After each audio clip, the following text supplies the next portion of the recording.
নমস্কার বন্ধুরা। তিনি মমতা বন্দ্যোপাধ্যায় বলেই সম্ভবত তিনি করতে পারেন যা নরেন্দ্র মোদী পারেন না, যা সোনিয়া গান্ধী রাহুল গান্ধী পারেন না, যা প্রকাশ কারাতরা পারেন না, যা অন্য অনেকেই পারেন না, তা মমতা বন্দ্যোপাধ্যায় করতে পারেন। মমতা বন্দ্যোপাধ্যায়ের দল তৃণমূল কংগ্রেসে যখন অভিষেক ব্যানার্জিকে মুখ্যমন্ত্রী করার পর্যন্ত দাবি উঠছিল, কেউ বলছিল তাকে মন্ত্রিসভায় নিয়ে আসা উচিত, কেউ বলছিল তাকে স্বরাষ্ট্রমন্ত্রীর দায়িত্ব দেওয়া উচিত, কেউ কেউ তো ঘুরিয়ে ফিরিয়ে অথবা কেউ প্রকাশ্যেও প্রত্যক্ষভাবেও অভিষেক ব্যানার্জিকে মুখ্যমন্ত্রী করার কথা পর্যন্ত বলতে শুরু করেছিলেন। তখন মমতা বন্দ্যোপাধ্যায় নবীনদের দায়িত্ব দেওয়ার পাশাপাশি প্রবীণদের আরো বেশি গুরুত্ব দিয়ে সামনে নিয়ে এসেছেন। যখন আমরা দেখি বিজেপিতে একটু বয়স হলেই বিজেপিতে 14 বছরের বনবাসে পাঠিয়ে দেওয়ার একটা প্রবণতা শুরু হয়েছে, বুড়ো বলে তাদেরকে মার্গদর্শক মণ্ডলীতে পাঠিয়ে দেওয়ার চেষ্টা একটা প্রক্রিয়া শুরু হয়েছে এবং অনেকে পাঠানো হয়েছে। আপনারা দেখেছেন এলকে আদবানি থেকে শুরু করে মুরলী মনোহর যোশী আরো অনেককে পাঠানো হয়েছে। বিজেপি নবীনদেরকে গুরুত্ব দিতে গিয়ে প্রবীণ অভিজ্ঞতা সম্পন্ন বিদ্যা বুদ্ধি সম্পন্ন লোকদেরকে সাইড করতে করতে তাদেরকে বানপ্রস্থে পাঠিয়ে দিতে শুরু করেছে। তখন মমতা ব্যানার্জি জানেন যে তার সঙ্গে যারা দীর্ঘদিন ধরে লড়াইটা করেছেন সিপিএম এর বিরুদ্ধে, যাদের ক্রেডিবিলিটি রয়েছে, যারা দুর্ধর্ষ লড়াইয়ের সৈনিক, সহযোগী, সহযোদ্ধা, তাদেরকে ছেটে দিলে সাধারণ মানুষের কাছে বার্তা যাবে যে মমতা ব্যানার্জি দুর্দিনের বন্ধুদেরকে সুদিনে কিভাবে ছেটে দিয়েছেন। আবার অনেকে এই কথা বলতে শুরু করবেন যে যদি বয়সের কারণেই যদি তাদেরকে ছাড়তে হয় তাহলে তার নিজেরও তো বয়স হয়েছে, তাহলে তিনি অন্যদেরকে ছাড় দেবেন আর নিজে গদিতে বসে থাকবেন। দুটোর মধ্যে সামঞ্জস্য হয় না। যে প্রশ্নটা উঠছে সর্বভারতীয় ক্ষেত্রে বিজেপি নিয়ে, বিজেপির ভেতরে বয়সের কারণে নরেন্দ্র মোদী, অমিত শাহরা, আপনার এলকে আদবানি, মুরলী মনোহর যোশী আরো অনেককেই সরিয়ে দিয়েছেন। কিন্তু মোদীরও তো বয়স হয়েছে যথেষ্ট, 74 বছর, আর কিছুদিন পরে 75 বছর হয়ে যাবে। তো তিনি এখনো পর্যন্ত বসে আছেন। যদি অন্যরা বুড়ো হয়, তিনিও তো বুড়ো হয়েছেন। তো ফলে সারা দেশে একটা বিতর্ক যে বিজেপিতে বুড়ো কারা? বুড়ো কি তারা যারা মোদির সঙ্গে এক সুরে সুর মেলান না, মোদির সঙ্গে যাদের মতের পার্থক্য রয়েছে তারাই বুড়ো? আর মোদি নিজের ক্ষেত্রে একরকম নিয়ম, অন্যদের ক্ষেত্রে আরেক রকম নিয়ম, এইটাই কি দলের নীতি আদর্শ? এই প্রশ্নগুলো বিজেপির মধ্যে ওঠে, কিন্তু মমতা ব্যানার্জির পার্টিতে এই প্রশ্নটা ওঠার সুযোগে দেন না। কারণ একেবারে মাটি থেকে উঠেছেন। হ্যাঁ, সাধারণ পরিবার থেকে নরেন্দ্র মোদীও উঠে এসেছেন, আরো অনেক দলের অনেক নেতা উঠে এসেছেন, এটা সত্য। কিন্তু শুধু সাধারণ পরিবার থেকেই এলেই হবে না। মমতা ব্যানার্জি প্রতিটা ইঞ্চিতে ফাইট করে উঠে এসেছেন। প্রথমে দারিদ্র্যের সঙ্গে লড়াই করেছেন, এরপরে কংগ্রেসের ভেতরে থেকে কংগ্রেসের গোষ্ঠীবাজির বিরুদ্ধে লড়েছেন, এরপরে তার দুর্ধর্ষ লড়াইটা সিপিএম এর বিরুদ্ধে, সেটা তো বিশ্ব রাজনীতিতে একটা ইতিহাস। আমার মনে হয় না গণতান্ত্রিক বিশ্বে আর কোনো দেশে কোনোখানে এই রকম লড়াইয়ের ইতিহাস রয়েছে যে লড়াইটা মমতা ব্যানার্জি দিয়েছেন তার জীবনে। কারণ এই লড়াই দিতে গিয়ে তার চরিত্র হরণ করার চেষ্টা হয়েছে, তাকে শারীরিকভাবে নিগৃহীত করা হয়েছে, তাকে নানান রকমভাবে লাঞ্ছিত করা হয়েছে। সমস্ত কিছুর মধ্য দিয়ে এরপরে তার যারা সহযোগী বন্ধু ছিলেন, একটা সময় যারা একসাথে রাজনীতি করতে শুরু করেছিলেন, তারা তার বিরোধিতা করেছেন। তাকে দল থেকে বেরিয়ে যেতে হয়েছে, নতুন দল সৃষ্টি করতে হয়েছে। একটা অবিবাহিতা যুবতী মেয়ে, সাধারণ পরিবার থেকে উঠে আসা মেয়ের পক্ষে একটা নতুন রাজনৈতিক দল তৈরি করা, এই কথাটা ভাবা মানেই তো তাকে নোবেল পুরস্কার দেওয়া উচিত। সে যখন সেই সিদ্ধান্তটা নিয়েছে, ভাবতে পেরেছে, তখনই তাকে নোবেল পুরস্কার দেওয়া উচিত। তো সেইটা করেছেন। এরপরে সেই পার্টিটাকে এস্টাবলিশ করেছেন, সেই পার্টিটাকে নিয়ে তিনি যুদ্ধের পর যুদ্ধ করেছেন। সেই যুদ্ধ করতে করতে ছোট সাফল্য পেয়েছেন, কখনো আবার পিছিয়ে গেছেন। পিছিয়ে গিয়ে হতাশ হয়ে ঘরে না বসে গিয়ে আবার ময়দানে নেমেছেন, আবার লড়াই করেছেন, আবার একটু সাফল্য পেয়েছেন, আবার ব্যর্থতা হয়েছে। এই করতে করতে শেষ পর্যন্ত তিনি সিপিএমটাকে পশ্চিমবঙ্গে দেয়ালে টাঙ্গানো ছবির মতন বানিয়ে দিয়েছেন। ছবি বানিয়ে ছবির মধ্যে একটা মালা দিয়ে, যে বাংলাতে কোনো এককালে সিপিএম নামে একটা দল ছিল, এইরকম একটা অবস্থা বানিয়ে দিয়েছেন।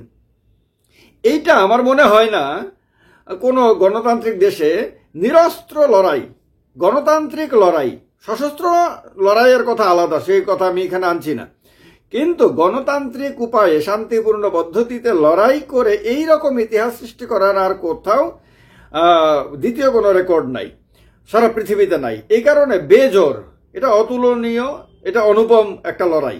এই লড়াইয়ে যারা তার সঙ্গে সঙ্গী ছিল তাদেরকে অভিষেক ব্যানার্জিকে খুশি করতে গিয়ে, নিজের ভাতিজাকে খুশি করতে গিয়ে, অথবা নতুন নতুন কিছু ছেলে মেয়েকে খুশি করতে গিয়ে তাদেরকে সরিয়ে দিয়ে নিজেকে একজন অকৃতজ্ঞ মানুষ হিসেবে উপস্থাপন করবেন, এই কাজটা মমতা ব্যানার্জি করেননি। ফলে দেখেছেন আপনারা যে তিনি যে নতুন টিম সাজিয়েছেন তার মধ্যে মুখপাত্রদের তালিকাতে অভিষেক ব্যানার্জিকেও রেখে দিয়েছেন। তিনি এখন সর্বভারতীয় স্তরে মিডিয়ার সামনে এসে পার্টির অবস্থান তিনি তুলে ধরবেন, পার্টির বিভিন্ন বিষয়ে পার্টির মতামত তিনি তুলে ধরবেন। হ্যাঁ, সেটা তিনি সাধারণ সম্পাদক হিসেবেও করেছেন। তিনি পার্টির দ্বিতীয় সবচেয়ে গুরুত্বপূর্ণ নেতা, এটাও সত্য। আগামী দিনে পশ্চিমবঙ্গের মুখ্যমন্ত্রী তিনি হবেন মমতা ব্যানার্জির জায়গায়, এ নিয়েও তেমন কোনো সন্দেহ কারোর মনের মধ্যে নেই। এবং 2026 সালেও যে তাদের দল যে আবার ক্ষমতায় আসছে সেটাও মোটামুটি নিঃসন্দেহ বলা যায়। কিন্তু অভিষেক ব্যানার্জিকে মমতা ব্যানার্জি কখনোই একচ্ছত্র আধিপত্য বিস্তার করার সুযোগ দেননি, এবং কখনো ভাইপো বলে অন্যদেরকে গুরুত্বহীন করে ভাইপোকেই সব গুরুত্ব দেওয়া, এই কাজটাও তিনি করেননি। ফলে এটা তার বিশ্বাসযোগ্যতা, এটা কিন্তু বিজেপি করতে পারেনি। বিজেপি কিন্তু তার দুর্দিনের লোকদেরকে, সহযোদ্ধাদেরকে সব জায়গাতে হয় অপমানিত করেছে, না হয় লাঞ্ছিত করেছে, নির্যাতিত করেছে, দুঃখিত করেছে, ব্যথিত করেছে, অপমানিত করেছে, সবকিছু করেছে। ফলে সারা দেশে আপনি যে রাজ্যেই যাবেন না কেন, যেখানে বিজেপি ক্ষমতাসীন হয়েছে, সেখানেই বিজেপির পুরনো দিনের লোকদের মুখে একটা কমন কথা শুনবেন যে আমাদের আর কোনো ভ্যালু নেই, আমাদের পার্টির মধ্যে কোনো 5 পয়সার কোনো দাম নাই।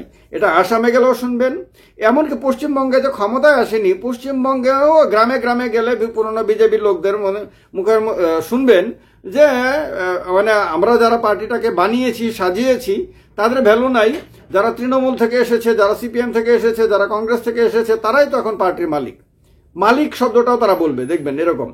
উত্তরপ্রদেশে গেলেও একই কথা শুনবেন, গুজরাটে গেলেও শুনবেন, দিল্লিতেও শুনবেন, রাজস্থানে শুনবেন, মহারাষ্ট্র শুনবেন, মধ্যপ্রদেশেও শুনবেন। সারা দেশে যেখানে যেখানে বিজেপি ক্ষমতাসীন হয়েছে সেখানে সেখানে শুনবেন। তৃণমূল কংগ্রেসকে মমতা ব্যানার্জি এমনভাবে সাজিয়ে রেখেছেন, এখনো পর্যন্ত ধরে রেখেছেন, এমনকি আগলে রেখেছেন। বড় বোনের মতন বলেন, মায়ের মতন বলেন, যেরকম ভাবে স্কুলের হেডমিস্ট্রেসের মতন বলেন, স্নেহ, মমতা, শাসন ইত্যাদি সবকিছু দিয়ে এমনভাবে আগলে রেখেছেন যে এখানে আপনার ওই কথাটা বলার সুযোগটা তেমন ভাবে কারোর নাই। আপনারা এখনো পর্যন্ত দেখেননি যে দিদিমণির দুর্দিনের সঙ্গীরা অপমানিত বোধ করে দল ছেড়ে চলে গেছেন। কেউ যদি গেছেন তাহলে তার পেছনে ইডি, সিবিআই ইত্যাদি ইত্যাদি বিভিন্ন কারণ থেকে থাকতে পারে, যেগুলো নিয়ে আলোচনা হয় মাঝে মাঝে।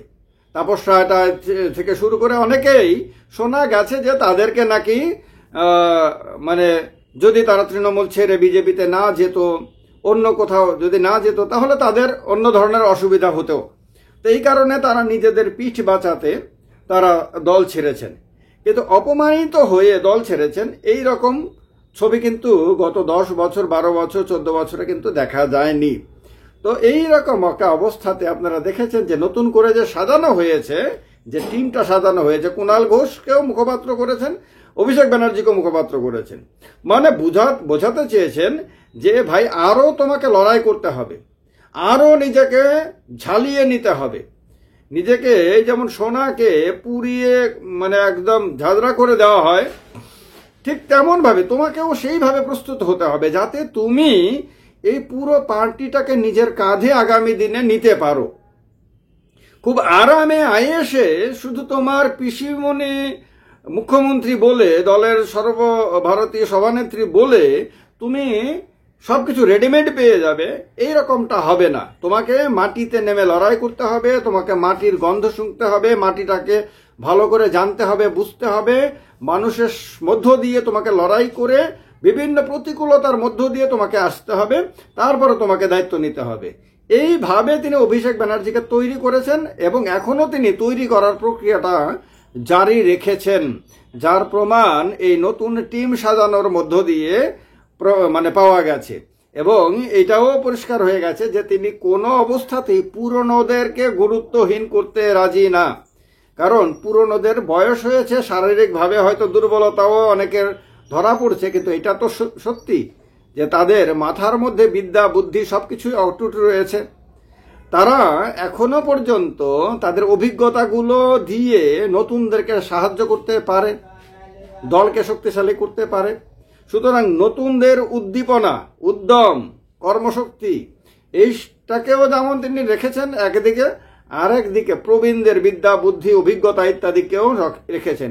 এই আপনার দুদিকে বাটখারাতে সমান সমান করে রাখতে পারার মতন ক্ষমতা বর্তমান ভারতবর্ষে যদি হাতে গোনা দু একজন যদি থাকে, তার মধ্যে মমতা ব্যানার্জি 1 নম্বর হবেন, এটা নিঃসন্দেহ। আপনাদের কি মনে হয়েছে মমতা ব্যানার্জির এই নতুন টিম সাজানো কি বিজেপিকে সুবিধা করে দেবে, না তৃণমূলকে 2026 সালে পশ্চিমবঙ্গের বিধানসভা নির্বাচনে আরো একেবারে ক্ষমতাসীন হওয়ার ক্ষেত্রে শক্তি যোগাবে? কি মনে হয় জানাবেন কমেন্ট বক্সে কমেন্ট করে। ভালো লাগবে ভিডিওটি, তার কারণে শেয়ার করে দেবেন, অন্য বন্ধুরা যাতে জানতে পারেন, দেখতে পারেন, আর এই ব্যতিক্রমী চ্যানেলের সঙ্গে যাতে সবাই যুক্ত হতে পারেন। ভালো থাকবেন। জয় হিন্দ, বন্দে মাতরম।